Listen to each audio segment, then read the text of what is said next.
So let's talk about what's going on in the Pacific Ocean next. You can see, not surprising, because of the Treaty of Tordesillas, you have the Spanish with their Philippines stuff, or will become the Philippines. And then, why did it switch slides on me? Let's go down. There we go. And then in New Spain, we know it is Mexico as well.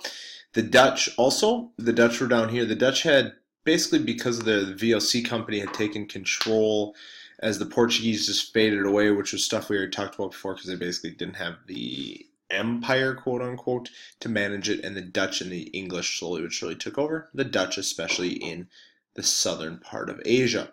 So let's start with Australia. Very similar experiences to the Western Hemisphere. No immunity to diseases. Smallpox is killing people. 500 to 700, 1500 to 1700, so it's a little bit later as a whole. The Dutch are exploring throughout this region throughout the 1500s.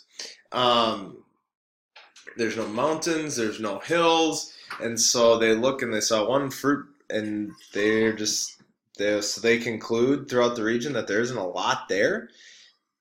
They safely concluded that the land contains no metals, no precious woods, no really anything like that. It was the most barren region they had found on Earth. And the Dutch like it, though. They call it New Holland.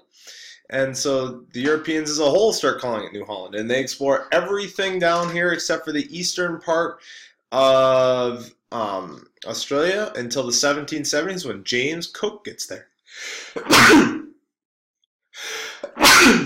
Excuse me. There was minimal interaction with the Aborigine people before this. In 1788, the English start to try to colonize Australia. They set it up as a prison, basically a prison colony. They made the convicts herd sheep. For the first 50 years that there was a colony there, free people, and that includes free English people, did not outnumber convicts until the 1830s. So what did we learn? Australia didn't have a lot. Didn't have a lot, and that's still true today. Most of Australia, unless you're on the coast, there isn't a lot there. So they went to the coast and eventually set it up as a prison colony. The rest of the Pacific Islands, mainly looking at Guam, there's not a ton of exploration, just looking at trade. Guam had friendly trade during the 1600s. That changed, and they want to try to keep it, though. And when the smallpox gets there, basically wipes out all the indigenous populations. James Cook comes back. James Cook, which had explored Australia, his crew lands in Hawaii, in 1778. The people in Hawaii trade freely with him. Cook could communicate with them because the language is similar to other Polynesian languages. So it's going pretty well.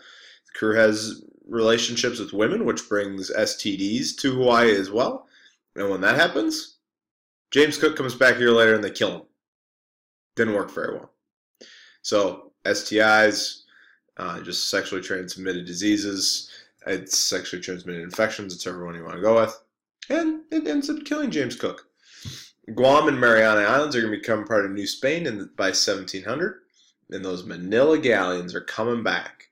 The Manila galleons are getting all this, the mined silver out of New Spain and getting it over here to the Philippines, and eventually will end up in China, and what comes back is silk and porcelain and things like that that get over back to New Spain.